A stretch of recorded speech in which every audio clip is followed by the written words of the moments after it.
नमस्कार दर्शक बंधु मु आपण मानक पई गोटे नुआ वीडियो नै आसी जोथरे आपण पेट्रोल डीजेल ऊपर किछि जानि परिबे।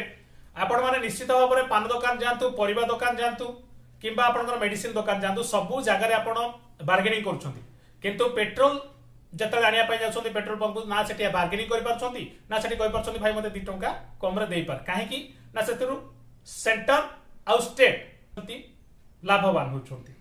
तो दर्शक बंधु मोर कहबार कथा होची आमे जो पेट्रोल किणुछे 103 टंका रु 109 टंका पर्यंत भेरी करूची शहर रु शहर।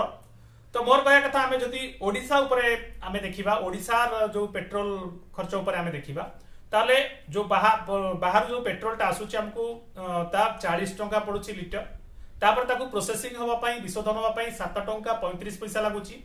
या पर गोटे इन्फ्लेशन रेट लखाई जोटा कि आपण इंटरनेशनल मार्केट रे जो क्रूड ऑयल बा जो कच्चा तेल जोटा आमे कहूचे हमर जोटा विशोधित हेई नथिबा पेट्रोल टा जो मिलुची सेटार जो रेट अछि सेटा ऊपर तळ होउची, माने ट्रेडिंग को नेकी ऊपर तळ होउची। कोनोसी प्रकार जदी आक्रमण कोठी हेगला ताल ता रेट बढ़ी जाउची, तो जेतले सप्लाई अधिक रहउची सेतले कम रहउची।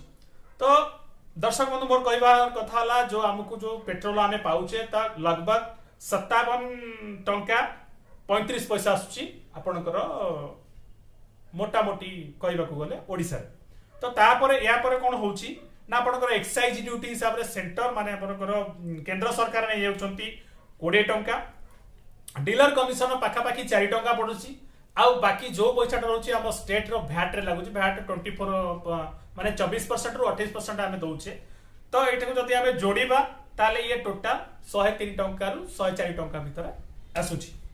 तो दर्शक बंधु मोर कहवा कथा वर्तमान आमे जानि पारले पेट्रोल आसुची केते, हमकु मिलुची केते, आ काहे कि आमे बार्गेनिंग करि पारुने। या पर सरकार मध्ये जीएसटी जदी लगेबे मैक्सिमम 24% लगे परिबे, किंतु जदी जीएसटी लगे देबे ताले सरकारकर उभय केंद्र सरकार और राज्य सरकारकर कम से कम 25% लॉस होबो, माने 25% टंका लॉस, माने 100 टंका रे 25 टंका ताकर क्षति होबो। आ सेही 25 टंका लोक माने लाभवान हे परिबे, किंतु से जानि सुनि से कथा करू नांती। कारण या द्वारा जो 103 टंका अछि पेट्रोल रेट ता 25 टंका कटि जाय कि आपनकर 100 सॉरी 78 टंका